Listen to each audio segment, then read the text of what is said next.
দোষ বাংলাদেশের উপরে চাপানো হচ্ছে। বিষাক্ত মদ কাণ্ডে যারা মারা গিয়েছেন এর মধ্যে কোনো বাংলাদেশি নেই, যারা আহত হয়ে বা অসুস্থ হসপিটালে আছেন তার মধ্যে কোনো বাংলাদেশি নেই, এবং এই বিষয়ে যে ৬৭ জনকে গ্রেপ্তার করা হয়েছে তার মধ্যে কোনো বাংলাদেশি নেই। আপনারা জানেন যে কুয়েতের বিভিন্ন গণমাধ্যমে প্রকাশিত হয়েছে যে গত ১৩ তারিখে বেশ কিছু প্রবাসী যারা কুয়েতে কর্মরত আছেন তারা মদ খেয়ে তারা বিভিন্ন হসপিটালে অ্যাডমিট হয়েছেন। এর মধ্যে ২৩ জন বা তার চাইতে বেশি নিহত হয়েছেন, অনেকে অসুস্থ হয়ে হসপিটালে আছেন, তাদের কিডনি ডায়ালাইসিস লাগছে। তো ১৩ তারিখে খবরটা পাওয়ার সাথে সাথেই আমরা আমাদের দূতাবাস থেকে আমাদের যে দূতাবাসের প্রতিনিধি তাকে আমরা পাঠাই সংশ্লিষ্ট হসপিটালে খোঁজ নেওয়ার জন্য এর মধ্যে কোনো বাংলাদেশি আছেন কিনা, এবং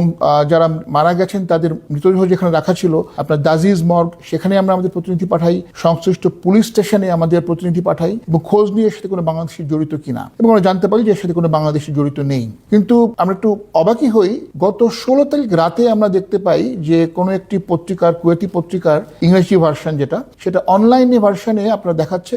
যে এই বিষাক্ত মদ যে কাণ্ড যেটা হয়েছে এখানে তার মূল হোতা একজন বাংলাদেশি চক্রের নেতা, বা যে নামটা এখানে বলা হচ্ছে গিয়ে দেলোরা ব্রাকাশ দারাজি। এটা বাংলাদেশি কোনো নাম না, তো অন্য কারো দোষ বাংলাদেশের উপরে চাপানো হচ্ছে। তো সেই রাতেই আমি নির্দেশনা দিই যে পরদিন সকালে, অর্থাৎ গতকাল সকালে ১৭ আগস্ট ২০২৫ সকালে আমাদের যেন দূতাবাসের প্রতিনিধি সংশ্লিষ্ট থানাতে গিয়ে যোগাযোগ করেন, এবং দ্রুততার সাথে ১৭ তারিখ সকালেই আমাদের প্রতিনিধি যান, এবং এটা ছিল আহমেদি ডিস্ট্রিক্ট পুলিশ স্টেশন, এটা ব্যাপারটা তদন্ত করছিল, এবং সেই পুলিশ স্টেশনের অন্তর্ভুক্ত যে ইনভেস্টিগেশন ডিপার্টমেন্ট তার চিফ ইনভেস্টিগেশন অফিসার আমাদের প্রতিনিধিকে কনফার্ম করেছেন যে এই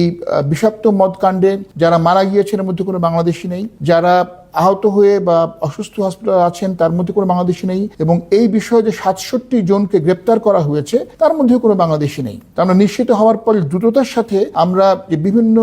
কুয়েতি পত্রিকায় যে বাংলাদেশিকে ইমপ্লিকেট করে যে তথ্য বের হয়েছে এই চক্রের মূল নেতা হচ্ছে বাংলাদেশি, তার তীব্র প্রতিবাদ জানিয়ে আমরা প্রতিবাদ লিপি পাঠিয়েছি, এবং এই ১৭ তারিখ অর্থাৎ গতকাল রাতেই কোনো পত্রিকা আমাদের রিজয়েন্ডার ছেপেছে এবং তারা দুঃখ প্রকাশ করেছে ভুল তথ্য দেওয়ার জন্য, এবং আমরা কুয়েতি পররাষ্ট্র মন্ত্রণালয়ে আমাদের রিজয়েন্ডারও কপি দিয়েছি যাতে এখানকার সংশ্লিষ্ট মন্ত্রণালয়ে জানানো হয় যে এভাবে